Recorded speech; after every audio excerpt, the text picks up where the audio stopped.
मैं हूं हमज़ा मुनीर और आप देख रहे हैं YouTube channel H series notes. आज हम इस टॉपिक के बारे में बात करेंगे। एलएलबी पार्ट 5 कानूनी शहादत ऑर्डर हमारा सब्जेक्ट है, ठीक है, लॉ ऑफ एविडेंस। और इसमें हमारे पास जो टॉपिक है वो है when facts not otherwise relevant become relevant और प्ली ऑफ एलाबाई। बेसिकली इसको कहते हैं, पेपर में इसके बारे में क्वेश्चन प्ली ऑफ एलाबाई का आता है। बेसिकली इस क्वेश्चन को समझने, अगर पहले हम इस क्वेश्चन को समझें कि ये क्या कह रहा है कि when facts not otherwise relevant become relevant, कि कब वो फैक्ट्स जो आपके रेलिवेंट नहीं होते। देखिए जनरल कॉन्सेप्ट जो है ना कानूनी शहादत का वही है कि जो रेलिवेंट फैक्ट्स हैं सिर्फ वही रेलिवेंट होंगे, जो मतलब किसी भी सिचुएशन से रिलेटेड हैं वही सिर्फ रेलिवेंट होंगे, बाकी कोई भी रेलिवेंट नहीं होंगे। अब ये उसकी एक एक्सेप्शन है कि वो कहता है कि नहीं, कुछ ऐसे फैक्ट्स होते हैं वो वैसे जनरली अगर उनको देखा जाए तो वो रेलिवेंट नहीं है, ठीक है, पर फिर भी वो रेलिवेंट होते हैं। जैसे प्ली ऑफ एलाबाई होती है। प्ली ऑफ एलाबाई अगर हम लोग इन जनरल कॉन्सेप्ट में देखें तो ये होता है कि जब भी कोई भी क्रिमिनल प्रोसीडिंग या कोई प्रोसीडिंग चलती है, ठीक है, बंदा एक प्ली लेता है कि अगर किसी एक्यूज़ड है, वो अगर उसके खिलाफ़ कोई केस हुआ है, उसको कहता है कि जी आपने इस बंदे को कत्ल किया है, ठीक है, तो वो एक बंदा प्ली लेता है, वो कहता है कि नहीं, मैं जिस डेट को एक कत्ल किया, ये बात हो रही है जिस डेट को, इस डेट को तो मैं लाहौर में था, ठीक है। तो वो अब वो प्ली उसने प्ली ऑफ एलाबाई ली कि मैं उस सिचुएशन पे करंट पे मौजूद ही नहीं था। तो वो जो मौजूद ना होने की जो प्ली लेते हैं उसको हम कहते हैं प्ली ऑफ एलाबाई, ठीक है। तो उसके लिए फिर उसको प्रूव करना होगा, सारा कुछ वो उस पर हो जाता है, वो सारा हम डिटेल अभी डिस्कस करेंगे। तो वैसे जनरली वो लाहौर में था उस दिन या नहीं था ये रेलिवेंट नहीं है, ठीक है, पर कुछ अगर वो केसेस से रिलेटेड तो रेलिवेंट है, ठीक है। तो ये वो फैक्ट्स हैं कि जो रेलिवेंट हो जाएंगे। अभी हम इसको जब जनरली डिस्कस करेंगे आगे पूरे प्रॉपर, तो आपको ज़्यादा सही समझ आएगा। अगर हम बात करें तो only relevant facts can be given as evidence, but article 24 of the कानूनी शहादत order is exception to the general rule. अब जनरली अगर हम बात करें तो जो रेलिवेंट सिर्फ फैक्ट्स होते हैं उनको सिर्फ आप एविडेंस में दे सकते हैं, जो सिचुएशन से रिलेटेड होते हैं। वैसे आपकी हर चीज़ का एविडेंस नहीं दे सकते, हर चीज़ की शहादत नहीं दी जा सकती। This article provides that facts are not otherwise relevant if they are inconsistent with the any fact an issue और रेलिवेंट फैक्ट्स मेक एग्जिस्टेंस और non existence of any fact. अच्छा, ये आर्टिकल जो है ना बेसिकली ये कहता है कि कोई ऐसे आपके आपके फैक्ट्स हैं, रेलिवेंट फैक्ट्स हैं जो किसी भी चीज़ के ना होने को ज़ाहिर कर रहे हैं, ठीक है, या फिर वो किसी भी फैक्ट की एग्जिस्टेंस को या नॉन एग्जिस्टेंस को ज़ाहिर करते हैं कि किसी चीज़ के होने को या ना होने को। जैसे वो फैक्ट एंड इशू था, मैंने आपको बताया कि कत्ल उसका फैक्ट एंड इशू है कि कत्ल हुआ है या नहीं।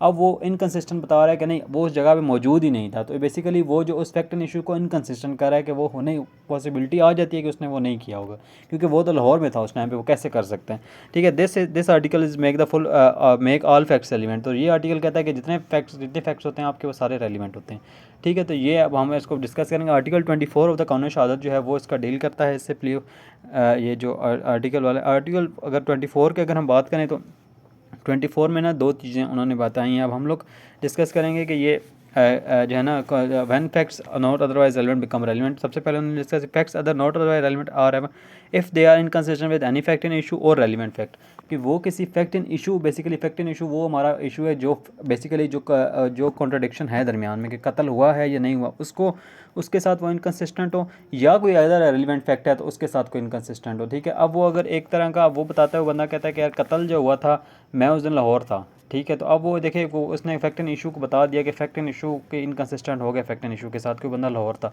ठीक है। अब वो कह सकता है कि यार देखें मैं उस टाइम लाहौर में, इस टाइम इतने देर के मैं लाहौर था, उसके बाद गया था। तो ये भी एक तरह का उसका इनकंसिस्टेंट कर रहा है फैक्ट एंड इशू को भी। कोई और रेलिवेंट फैक्ट है उसको अगर इनकंसिस्टेंट करे तो वो आपका फैक्ट जो होगा वो रेलिवेंट हो जाएगा, उसको साबित करना, उसकी शहादत दी जा सकती है, ठीक है।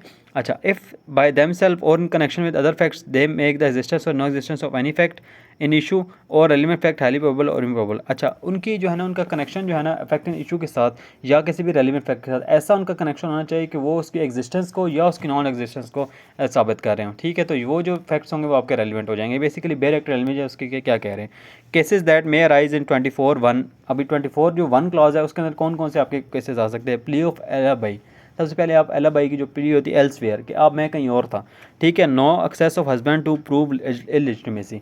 अच्छा, अब कोई जो है कोई बंदा एक क्लेम कर देता है कि यार ये मेरे फादर हैं या इलिजिटिमेसी का कुछ कर सकता है। तो अब वो बंदा अगर कह दे कि यार मेरी तो इस औरत तक मेरी एक्सेस ही नहीं थी, ठीक है, मैं इस तक तो मैं पहुंच ही नहीं सकता था, तो ये बच्चा कैसे मेरा हो सकता है, ठीक है। तो वो बात होगी वो भी उसकी जो है वो आपकी फैक्ट्स रेलिवेंट हो जाएंगे। वैसे ही अदरवाइज़ वो इसकी इरेलीवेंट फैक्ट्स हैं कि वो उसके करीब जा सकता है या नहीं जा सकता, एक इरेलीवेंट चीज़ है। पर अगर वो कह दे इनकन्सिस्टेंट अगर कर दे फैक्ट एंड इशू को, तो फिर ये रेलिवेंट हो जाते हैं। Survival of allege person after the suppose time of death. अच्छा, अब एक बंदे को अलेज कर दिया कि वो बंदा मर गया, उसके बाद वो बंदा वो यकदम उस बंदे का वो मर गया, इसके बाद कह दिया जाता है कि वो बंदा मर गया, उसके बाद यकदम वो बंदा अगर सर्वाइवल कहीं से पता चल जाता है कि नहीं वो बंदा उस जगह पे देखा गया लास्ट टाइम पे, तो वो जो देखा गया लास्ट टाइम पे वो रेलिवेंट फैक्ट जो है ना वो आपका रेलिवेंट हो जाएगा।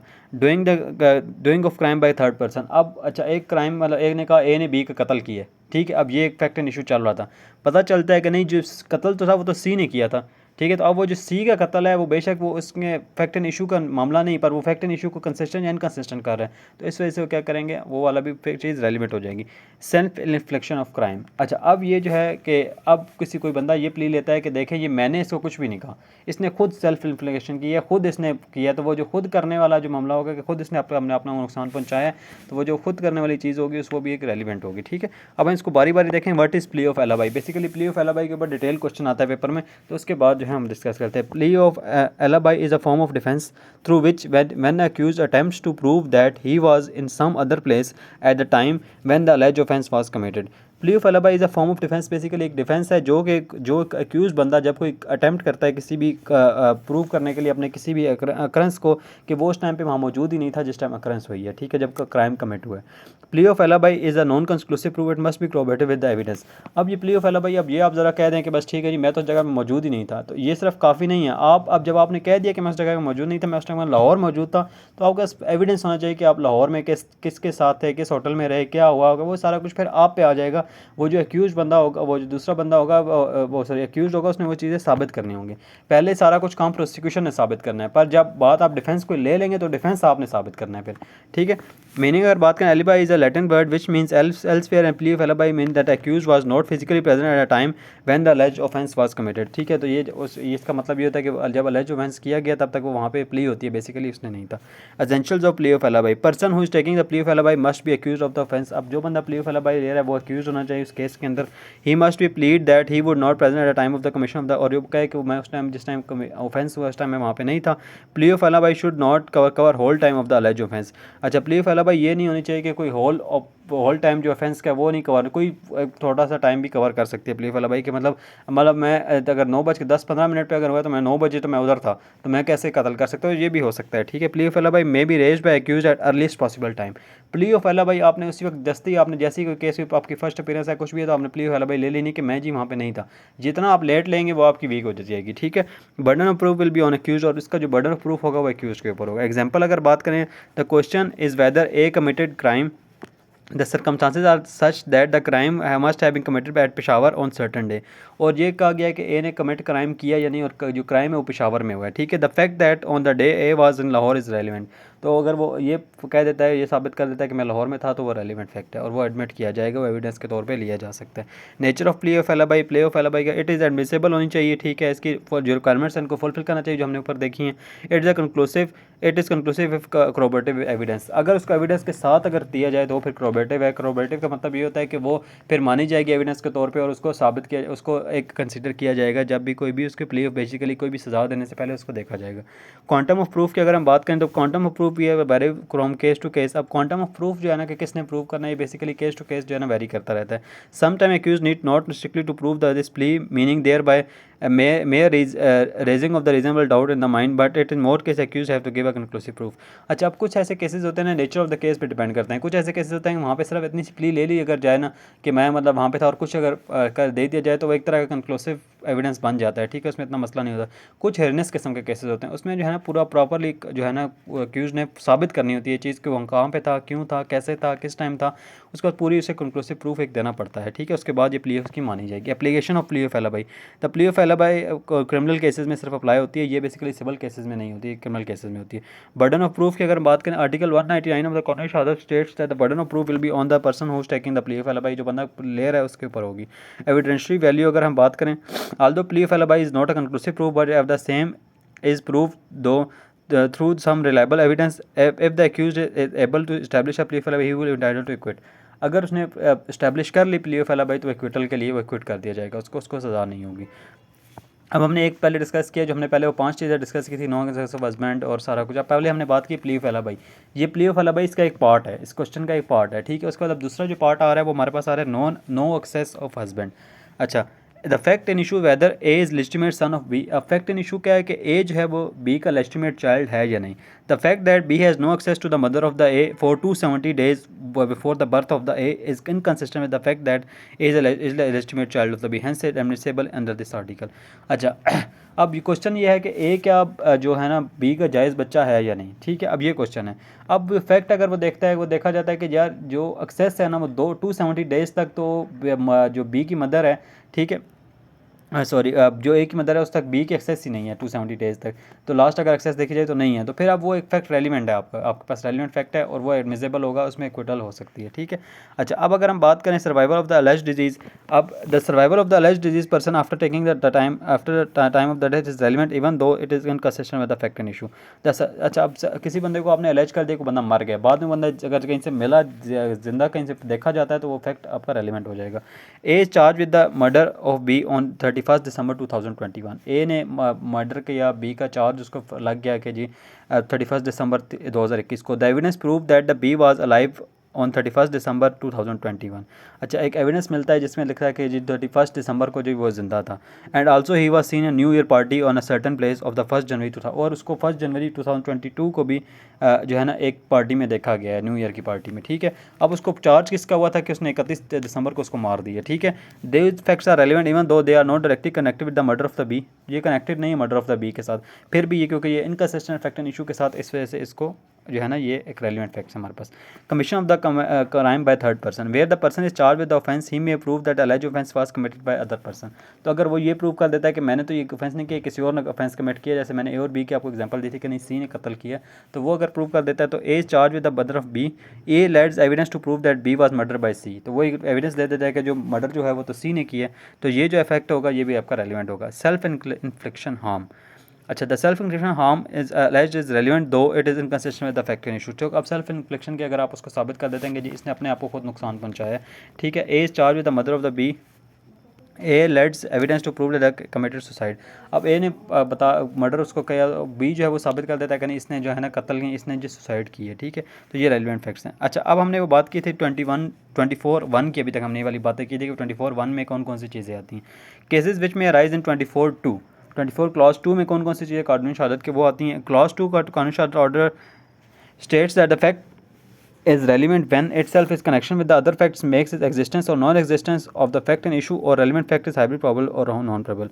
अच्छा, अब वो कहता है कि ये फैक्ट्स एंड इशू कब रेलिवेंट होंगे, तब रेलिवेंट होंगे जब वो किसी चीज़ की होने को, किसी चीज़ के कंसिस्टेंट को, किसी चीज़ के इनकंसिस्टेंट को, तब वो साबित कर रहे होंगे, या किसी चीज़ की प्रोबेबिलिटी को या नॉन प्रोबेबिलिटी को कि ये हो सकती है या नहीं हो सकती, ठीक है। तो उसको अगर साबित कर रहे होंगे तब वो रेलिवेंट होंगे, ठीक है। हाईली प्रोबेबल और non probable, these word point out the connection between the fact and issue and relevant fact. ये बताते हैं कि जो फैक्ट एंड इशू है बेसिकली जो मर्डर है उसका, और जो रेलिवेंट फैक्ट हैं उसके कि वो वहाँ पे था या नहीं था, ये जो कि ये तब रेलिवेंट होगा जब वो साबित कर रहा हो कि वो वहाँ पे वो चीज़ नहीं हो सकती।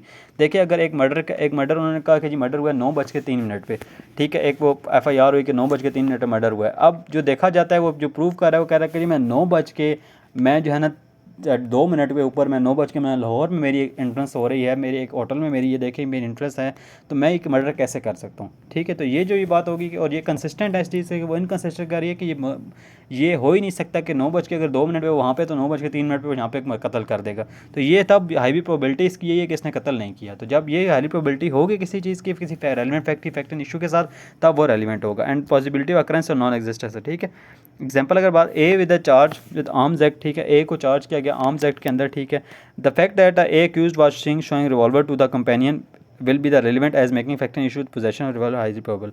अच्छा, ए को चार्ज किया आर्म्स एक्ट के अंदर कि उसने जी कोई गैर कानूनी असला वगैरह रखा हुआ है, ठीक है। फैक्ट ये हुआ कि वन एक्यूज्ड वाज सीन, ठीक है, showing revolver to the other companion, ठीक है, और उसको देखा गया कि उसने जो है ना एक दूसरे बंदे को अपना रिवॉल्वर दिखा रहा था कि मेरे पास ये है, ठीक है। ये रेलिवेंट है तब तक जब तक ये पोजेशन, बेसिकली उसको पोजेशन साबित करने के लिए उसके पास हो सकता है, प्रोबेबिलिटी है कि उसके पास हो सकता है क्योंकि वो उसको दिखा रहा था, ठीक है।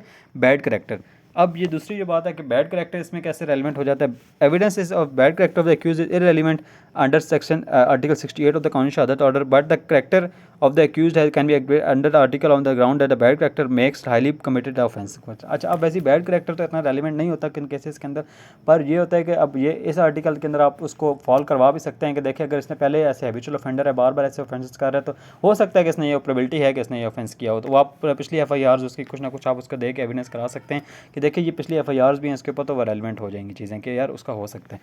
Opinion evidence, generally opinion evidence is admissible. Opinion जो अपना है किसी भी चीज़ का, किसी एक्सपर्ट का, कोई उसकी इतनी वैल्यू नहीं होती, ठीक है, या कोई भी ऐसा ओपिनियन किसी की इतनी value, but evidence opinion relevant can be relevant and admissible under the article 24(2) at makes the existence. अब देखें किसी फिंगरप्रिंट है, अब किसी के वैसे फिंगरप्रिंट के ओपिनियन जो होते हैं कंक्लूसिव प्रूफ नहीं है वैसी, अगर मतलब फिंगरप्रिंट्स के बारे में अगर किसी एक्सपर्ट ने कह दिया कि ये इस बंदे के हैं, तो इतना कंक्लूसिव प्रूफ नहीं है, उसके साथ कोई एविडेंस होना लाजमी है। पर अब ये है कि देखें अगर इसके अंदर वैसे पर इसके अंदर अगर हम देखें इस आर्टिकल के अंदर वो फॉल हो जाते हैं, क्योंकि अगर वो कोई एक्सपर्ट ओपिनियन दे रहा है और किसी चीज़ के वो बताता है कि देखिए जो गन के ऊपर फिंगरप्रिंट है वो भी इसी बंदे के हैं, ठीक है, और जो इसके वैसी जो आपके फिंगरप्रिंट वैसे मैच हो रहे हैं वो भी इसी के मैच हो रहे हैं, तो ये अब एक रेलिवेंट फैक्ट है किसी के एग्जिस्टेंस और नॉन एग्जिस्टेंस साबित कर रहा है कि इसी के अगर इसी गन से अगर कत्ल हुआ है, तो इसका मतलब एक प्रोबेबिलिटी है कि इसने किया है, ठीक है, तो तब वो एक उसकी जो होगी वो एक रेलिवेंट होगी, ठीक है। Relevant description of court, it is description of the court to admit or reject any evidence brought under 24(2) under Qanuni शहादत ऑर्डर, ठीक है, तो ये बेसिकली कोर्ट की डिस्क्रिप्शन होती है, किसी को एडमिट करे ना करे ये उसकी बात है, उसकी मर्जी होती है, डिस्क्रिप्शन होती है, ठीक है।